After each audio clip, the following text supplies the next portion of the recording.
জয় রাধা মাধব কুঞ্জ বিহারী, জয় গোপীজন বল্লভ গিরিবরধারী, জয় যশোদানন্দন ব্রজজন রঞ্জন, যমুনা তীরা বনচারী, জয় রাধা মাধব কুঞ্জ বিহারী, জয় শ্রীকৃষ্ণ চৈতন্য প্রভু নিত্যানন্দ, শ্রী অদ্বৈত গদাধর শিবাসাদি গৌরভক্তবৃন্দ। হরে কৃষ্ণ কৃষ্ণ কৃষ্ণ হরে হরে, হরে রাম রাম রাম রাম হরে হরে। ওং অজ্ঞানতিমিরান্ধস্য জ্ঞানাঞ্জনশলাকয়া চক্ষুরুন্মিলিतं येन তস্मै শ্রীগুরবে নমঃ। নমোয়ং বিষ্ণুপদায় কৃষ্ণপৃষ্ঠায় ভূতলে, শ্রীমতে জয়পতাকা স্বামিনীতি নামিনে। নমো আচার্যপদায় নিতাই কৃপাপ্রদায়িনে, গৌরকথা ধামোদয় নগরে গ্রাম তারিণী। নমোয়ং বিষ্ণুপদায় কৃষ্ণপৃষ্ঠায় ভূতলে, শ্রীমতে ভক্তি বেদান্ত স্বামিনীতি নামিনে। নমস্তে সরস্বতী দেবী গৌরবাণী প্রচারিণে, নির্বিশেষ শূন্যবাদী পাশ্চাত্য দেশ তারিণে। জয় শ্রীকৃষ্ণ চৈতন্য প্রভু নিত্যানন্দ, শ্রী অদ্বৈত গদাধর শ্রীবাসাদি শ্রী গৌরী ভক্ত বৃন্দ। হরে কৃষ্ণ কৃষ্ণ কৃষ্ণ হরে হরে, হরে রাম রাম রাম হরে হরে। গুরু কৃপাহি কেবলম, গুরু কৃপাহি কেবলম, গুরু কৃপাহি কেবলম। হরে কৃষ্ণ ভক্তবৃন্দ, আজকের ভক্তির উপযোগিতা সম্পর্কে আলোচনা করব। নারদ মুনি তিনি ভক্তির সূত্র রচনা করেছেন, 84টা ভক্তি সূত্র, যেটাকে বলা হয় নারদ ভক্তি সূত্র। এই নারদ মুনি তিনি দ্বাদশ মহাজনের একজন এবং মহাপ্রভুর গুণকীর্তন, ভগবানের গুণকীর্তন তিনি সদা সর্বদা বিভিন্ন ব্রহ্মাণ্ডে অধিবাসীদের কাছে করে থাকেন। ভগবানের মহান মহান ভক্তরা যেমন প্রহ্লাদ মহারাজ, ধ্রুব মহারাজ, পৃথু মহারাজ, ভগবানের যত মহান মহান ভক্ত আছে সকলের গুরুদেব হলেন এই নারদ মুনি। তাই যুগ যুগান্তর ধরে প্রাচ্য কিংবা পাশ্চাত্য উভয় দেশের মহাত্মারা এই শিক্ষা প্রদান করেছেন যে আমরা কেবল ভগবানকে ভালোবাসার মাধ্যমেই পূর্ণ, বিশুদ্ধ এবং নিত্য প্রেম লাভ করতে পারি। ভক্তিযোগ বা ভক্তির বিজ্ঞান আমাদের এ বিষয়ে শিক্ষা প্রদান করে থাকে। আর এ ব্যাপারে নারদ মুনির থেকে শ্রেষ্ঠ শিক্ষক আর কেউ হতে পারে না। নারদ মুনি প্রদত্ত 84টা ভক্তি সম্বন্ধীয় রত্ন সদৃশ্য সূত্র, যা নারদ ভক্তি সূত্র নামে খ্যাত। নারদ মুনির এই 84টা ভক্তি সূত্রকে রত্নের সঙ্গে তুলনা করা হয়েছে। ভগবৎ প্রেমের রহস্য উন্মোচন করার জন্য নারদমুনি এই ভক্তি সূত্রগুলি রচনা করেছেন, যে কৃষ্ণ প্রেম কিভাবে লাভ করা যাবে, কৃষ্ণ প্রেম কি, তার ফল বা কী, সেই মার্গে অগ্রসর হওয়ার ক্ষেত্রে আমাদের কি কি বিষয়ে উন্নতি সাধন করতে হবে, এবং এই ভক্তি জগতে নানান ধরনের প্রতিবন্ধকতা আছে, সেই সমস্ত প্রতিবন্ধকতাগুলো কিভাবে আমরা দূর করতে পারব এবং জীবনের অন্তিম উদ্দেশ্য সাধনে ঐকান্তিক অনুসন্ধানকারীর জন্য এই নারদ ভক্তি সূত্র অত্যন্ত গুরুত্বপূর্ণ একটা গ্রন্থ। তাই সেই ভক্তি সূত্রের প্রথম সূত্রটা হলো অথাত ভক্তিম ব্যাখ্যাসাম। সূত্র অর্থাৎ ফর্মুলা, কি পন্থা অবলম্বন করলে আমরা ভক্তি জগতে অগ্রসর হতে পারব এবং সর্বোচ্চ সিদ্ধি কিভাবে লাভ করতে পারব, সে বিষয়ে নারদমুনি খুব সুন্দরভাবে বর্ণনা করেছেন। তাই প্রথম সূত্রটা হলো অথাত ভক্তিম ব্যাখ্যাসাম। অথ অত, অথ মানে এখন, অত মানে সুতরাং, অথাত ভক্তিম মানে ভক্তিযুক্ত সেবা, ব্যাখ্যাসাম আমরা ব্যাখ্যা করতে চেষ্টা করব। অনুবাদে বলছে সুতরাং এখন আমি ভক্তিযোগের পদ্ধতি ব্যাখ্যা করতে চেষ্টা করব। ভক্তিযোগের পদ্ধতি, তা প্রভুপাদ তাৎপর্যে বলছেন পরম পুরুষোত্তম ভগবানের প্রতি ভক্তিযোগের কথা শ্রীমদ্ ভগবদ্ গীতায় বর্ণনা করা হয়েছে।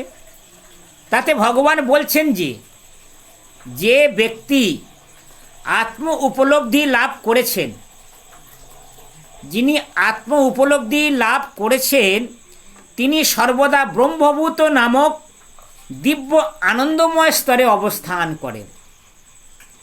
ব্রহ্মভূত প্রসাদ মানাং নো সচতি নো কাঙ্কতি, অর্থাৎ যিনি সেই দিব্য আনন্দময় স্তরে অধিষ্ঠিত থাকেন, সেই আত্ম উপলব্ধ ব্যক্তি সদা সর্বদা আনন্দময় হয়ে ওঠেন। তিনি কখনো জড় কলুষ দ্বারা প্রভাবিত হন না। এই জড়বদ্ধ দশায় আমরা জীবনে যা কিছু হারিয়েছি, তার জন্য কি করি না, কারোর যদি কিছু হারিয়ে যায় তার জন্য সে শোক করে, অনুশোচনা করে, আর আমাদের যা কিছু নেই সেটাকে লাভ করার জন্য বা পাওয়ার জন্য আকাঙ্ক্ষা করে থাকি। এটা হলো জড় বিষয়ী মানুষদের ভাব। কিন্তু যিনি আত্ম উপলব্ধ ব্যক্তি, যিনি সদা সর্বদা আনন্দময় স্তরে অবস্থান করেন, এই স্তরটাকে বলা হয় বাসুদেব স্তর। এই স্তরে যিনি অবস্থান করবেন, তার যদি কোনো কিছু হারিয়েও যায় তথাপি তার জন্য তিনি শোক করবে না, কিংবা যেটা নেই তার পাওয়ার জন্য আকাঙ্ক্ষাও করবে না।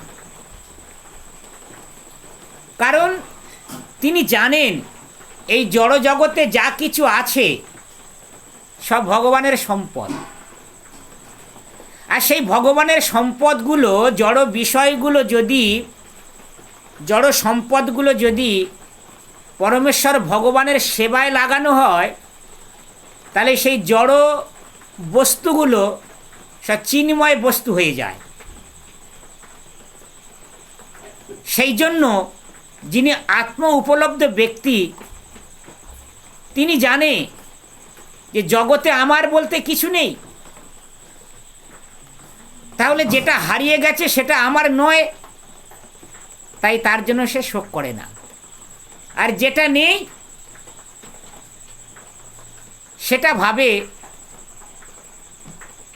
ভগবানের ইচ্ছায় যেটা প্রাপ্ত হয়েছি সেটাই আমার, এবং সেটা ভগবানের কৃপা। ভক্ত সর্বদা যদি সুখ লাভ করে সেটাও তিনি ভগবানের কৃপা বলে মনে করে, আবার ভক্তের যদি কখনো দুঃখ হয় সেটাও তিনি ভগবানের কৃপা বলে মনে করেন। তিনি জাগতিক অনুশোচনা বা আকাঙ্ক্ষা থেকে সম্পূর্ণ মুক্ত। এইরূপ সিদ্ধ আত্ম উপলব্ধ ব্যক্তি ভক্তি বা ভগবানের প্রতি ভক্তিমূলক সেবা কি তা উপলব্ধি করতে পারে। ভক্তি এতই উৎকৃষ্ট যে কেবলমাত্র ভক্তির মাধ্যমে ভগবানের স্বরূপকে উপলব্ধি করা যায়। ভগবানের স্বরূপ কি? ভগবানের দেহ তো জড় নয়, ভগবানের দেহটা হলো চিন্ময় দেহ, সচ্চিৎ আনন্দ। এই উপাদানগুলো দিয়ে ভগবানের শরীর তৈরি। তাই ভগবদ গীতায় ভগবান অর্জুনকে স্পষ্ট করে বলেছেন, ভক্তামাম অভিজানাতি যাবান যস্যাস্মি তত্ত্বত। অর্থাৎ ভক্ত কেবলমাত্র ভগবানের প্রেমযুক্ত সেবায় যুক্ত হয়ে ভক্তির মাধ্যমে ভগবানকে উপলব্ধি করতে পারে। ভক্তি ছাড়া জ্ঞান মার্গে কিংবা কর্মকাণ্ডে কিংবা যে সমস্ত যোগীরা ধ্যান করেন, ধ্যানীরা, যোগীরা, তারা কখনো ভগবানের স্বরূপ উপলব্ধি করতে পারবে না। তাকে অবশ্যই ভক্তিযোগের পদ্ধতি অবলম্বন করতে হবে, কারণ ভক্তিযোগ বিনা ভগবানকে কখনো জানা যাবে না। তাই পারমার্থিক জীবনের মান অনুসারে ভগবানের ভক্ত হওয়ার অর্থ হচ্ছে পরম সিদ্ধি লাভ করা। শ্রদ্ধাবান জন হয় ভক্তির অধিকারী, উত্তম মধ্যম কনিষ্ঠ তার ভক্তি অনুসারী। যার ভক্তি যে স্তরে আছে সেই স্তর অনুসারে ভক্ত কনিষ্ঠ, না ভক্ত উত্তম ভক্ত, না ভক্ত মধ্যম ভক্ত, সেটা বোঝা যায়। মানুষ সাধারণত জড় প্রকৃতির এই মোহিনী শক্তির ফাঁদে পড়ে ভুল পথে পরিচালিত হয়। এই যে জড় প্রকৃতি, এটাও ভগবানের দ্বারা পরিচালিত হচ্ছে, এটা ভগবানের বহিরাঙ্গা শক্তি। আবার যারা ভগবানের সেবায় যুক্ত হয়েছে সেটাও ভগবানের দ্বারা পরিচালিত হচ্ছে, সেটা ভগবানের অন্তরঙ্গা শক্তি। তাই এই জড় প্রকৃতির মধ্যে অসংখ্য জীব আছে। শাস্ত্রে বর্ণিত আছে 84 লক্ষ প্রজাতির জীব এই ব্রহ্মাণ্ডে আছে। তাদের মধ্যে মানুষের সংখ্যা সবচেয়ে অল্প। বৈদিক শাস্ত্র অনুসারে পদ্মপুরাণে বর্ণনা করা হয়েছে যে 84 লক্ষ প্রজাতির প্রাণী রয়েছে, তাদের মধ্যে জলজা নবলক্ষানি, অর্থাৎ জলজ প্রাণীর সংখ্যা হল 9 লক্ষ, স্থাবর লক্ষ বিংশতি, বিংশতি মানে 20 লক্ষ প্রজাতির স্থাবর প্রাণী আছে, অর্থাৎ উদ্ভিদ। রুদ্র সংখ্যা কৃময়া, কৃমি কীট এই প্রাণীর সংখ্যা হলো রুদ্র সংখ্যক, অর্থাৎ 11 লক্ষ, সরীসৃপ আছে 10 লক্ষ, 10 লক্ষ প্রকারের পাখি পক্ষী, এবং পশু 30 লক্ষানি, অর্থাৎ 30 লক্ষ পশু আছে, পশুর প্রজাতি, এবং মাত্র 4 লক্ষ প্রজাতির মানুষ রয়েছে, মানবা 40 লক্ষানি। তাহলে দেখুন, মানুষের সংখ্যা সর্বাপেক্ষা কম। সমস্ত এই যে জীবনী চয়কে 2টি ভাগে বিভক্ত করা হয়েছে, অর্থাৎ এই সমস্ত প্রজাতির প্রাণীকে ভাগবতমে 4টে ভাগে ভাগ করা হয়েছে। জরায়ুজ প্রাণী, উদ্ভিজ্জ প্রাণী, স্বেদজ প্রাণী, আর অন্ডজ প্রাণী। অর্থাৎ জরায়ুজ প্রাণী কারা? জনন প্রক্রিয়ার মাধ্যমে যাদের সৃষ্টি হয় তাদেরকে বলা হয় জরায়ুজ প্রাণী। উদ্ভিজ্জ প্রাণী, উদ্ভিজ্জ প্রাণী অর্থাৎ বীজ থেকে যে সমস্ত প্রাণীর উৎপত্তি হয় তাদের বলে উদ্ভিজ্জ প্রাণী। অন্ডজ অর্থাৎ ডিম্ব থেকে যে সমস্ত প্রাণীর উৎপত্তি হয় তাদের বলে অন্ডজ প্রাণী। যেমন আপনি মুরগির বাচ্চা, পাখির বাচ্চা, এ সমস্ত ডিম থেকে হয়। আর স্বেদজ, স্বেদ মানে ঘর্মবিন্দু, অর্থাৎ ঘর্মবিন্দু থেকে মানে শ্বেত থেকে, বিন্দু বিন্দু ঘর্ম থেকে, জলকণা থেকে প্রাণীর উৎপত্তি হয়। যেমন পক্ষীদের মধ্যে শ্রেষ্ঠ পক্ষী হলো ময়ূর। ময়ূরকে ব্রহ্মচারী পক্ষী বলা হয়। তাহলে ময়ূরের বাচ্চা হয় কি করে? না, পুরুষ ময়ূর তিনি যখন তার শক্তিটাকে ক্ষরণ করে, সেই শক্তিটা মুড়ির মতো হয়ে মানে উড়ে অন্য জায়গায় চলে যায়।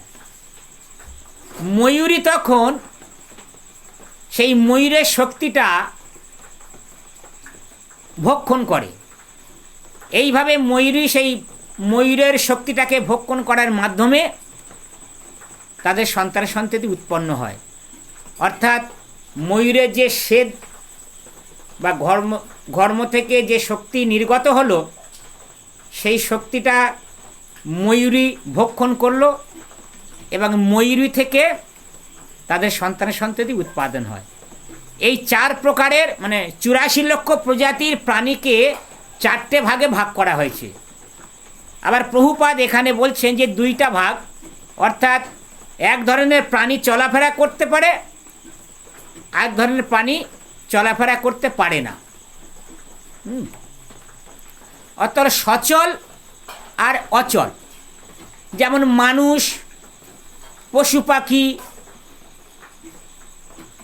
কীট পতঙ্গ, এই ধরনের প্রাণীরা তারা চলাফেরা করতে পারে, এদেরকে বলে সচল প্রাণী। আর বৃক্ষ, এরা চলাফেরা করতে পারে না, তাই এদেরকে বলা হয় অচল প্রাণী।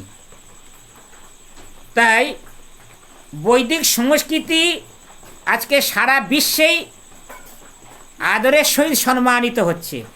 তা উপলব্ধি করার জন্য বহু লোক আগ্রহী। সেই জন্য আজকের এই আন্তর্জাতিক কৃষ্ণ ভাবনামৃতের হরিনাম সংকীর্তনের আন্দোলন সারা বিশ্বেতে প্রভাবিত করেছে। তাই বৈদিক সংস্কৃতি উপলব্ধির চরম সিদ্ধিটা কি? এই যে বৈদিক সংস্কৃতি, এটা উপলব্ধি করার চরম সিদ্ধি কি না, সেখানে ভগবান শ্রীকৃষ্ণ বলছেন সমস্ত বেদের উদ্দেশ্য হচ্ছে ভগবানকে জানা, কৃষ্ণকে জানা। বেদের উদ্দেশ্য কি? আমরা জানি 4ই বেদ আছে, ঋক্, সাম, যজু, অথর্ব। তা বেদ পাঠ করার উদ্দেশ্যটা কি? না, বেদ পাঠ করার উদ্দেশ্য হলো ভগবানকে জানা। ভগবান থেকে বেদ এসেছেন। ধর্ম তু সাক্ষাৎ ভগবৎ প্রণীতম। ভগবানের আইন, ভগবানের নিয়ম। তাই বেদ ভগবানকে জানাতে সাহায্য করে। যারা বৈদিক সংস্কৃতি সম্পন্ন জীবন পদ্ধতির প্রতি আকৃষ্ট হন, বৈদিক সংস্কৃতি সম্পন্ন জীবনের প্রতি যারা আকৃষ্ট বা যারা আগ্রহ, তারা ভগবান এবং তারাই ভাগ্যবতী। সেই জন্য যে সমস্ত মানুষ আজকের ভগবানের সেবায় যুক্ত হয়েছে, তারা ভগবানের বিশেষ কৃপা লাভ করছে, তারাই ভাগ্যবান এবং তারাই ভাগ্যবতী।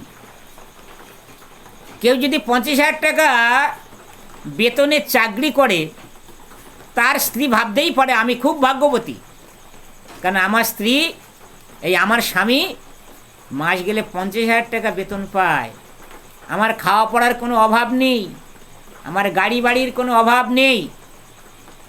কিন্তু শাস্ত্র বলছে না,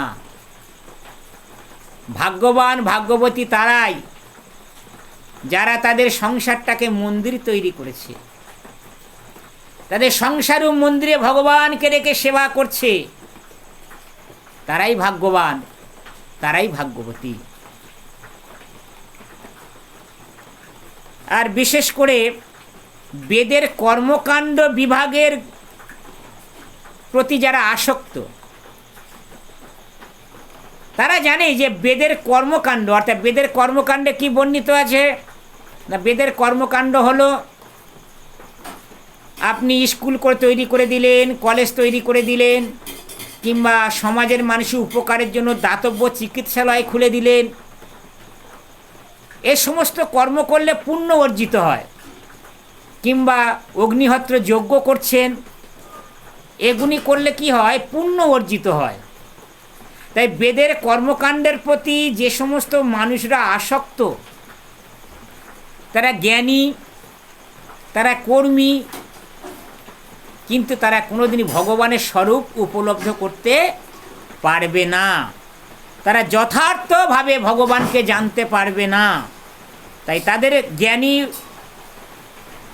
ব্যক্তি বলা হয় বা কর্মী। ব্রহ্মভূত অর্থাৎ আত্ম উপলব্ধ স্তরে উন্নীত হওয়ার জন্য তাদেরকে ভক্তিযোগ পদ্ধতি অবলম্বন করতে হবে, কারণ ভক্তি বিনা কোনোদিন ভগবানকে লাভ করা যাবে না। তাই আত্ম উপলব্ধি স্তরে উন্নত হওয়ার পরেই কেবল ভক্তিযোগের উপলব্ধির সূচনা হয়। এই জায়গাটা খুব গুরুত্বপূর্ণ।